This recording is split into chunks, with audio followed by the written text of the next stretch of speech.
Hi, I'm glad you stopped by. I'm going to read this story called Franklin's New Friend.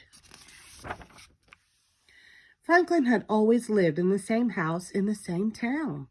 He had grown up with his friends, and each one had a special place in Franklin's life. When Franklin wanted to play hide and seek, he called Fox. If Franklin needed a best friend, he called Bear. Franklin never thought about making friends until a new family moved in down the lane. Franklin was curious about the newcomers. He rubbed his eyes as the movers unloaded the furniture. The beds were made for giants, and the lamps were as tall as trees. When Franklin finally saw the family, he was speechless. Franklin had never met a moose before. He had heard about moose. He had seen pictures of moose, but he had never actually known one. They were huge. Even the smallest moose was big. Franklin was so scared that he raced home. A moose family moved in. That's nice, said Franklin's mother. Maybe you'll make a new friend. Franklin shook his head. I don't think so. I expect you to be nice when you meet someone new, warned his mother. Franklin scowled.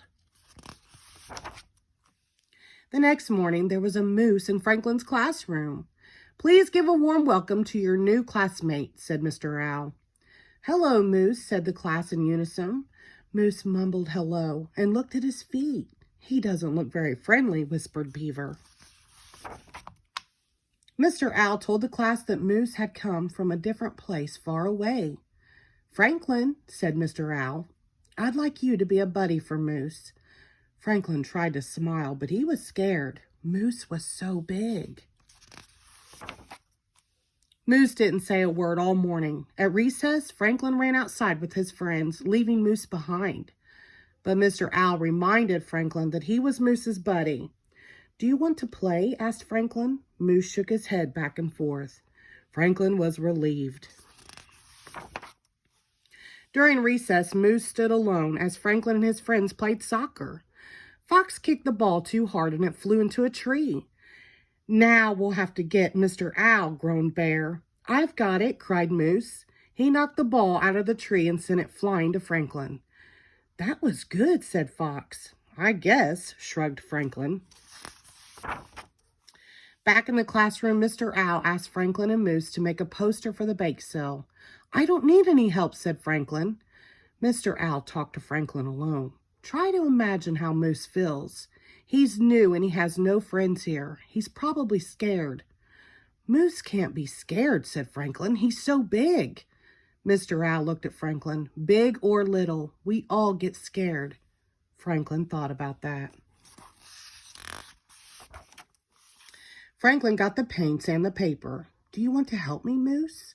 Oh, yes, said Moose. I love to draw. They sat side by side and planned the poster together. Franklin realized that Moose didn't seem as big when he was sitting. After much work, the poster was perfect. They both thought so. At library time, Franklin taught Moose how to borrow books. Moose showed Franklin how to cut a perfect circle. They both liked to build structures. Franklin and Moose had a lot in common. At lunch, Franklin made sure that Bear and his friends got to know his new buddy. They liked Moose. Besides, he was a very good soccer player. When Franklin got home from school, he was happy. Guess what? He told his mother. I have a new friend. So you met Moose? Asked his mother. What's he like? Moose is big, said Franklin. But he's not mean or scary. Good, said his mother. Would you like to take some of these cookies to him?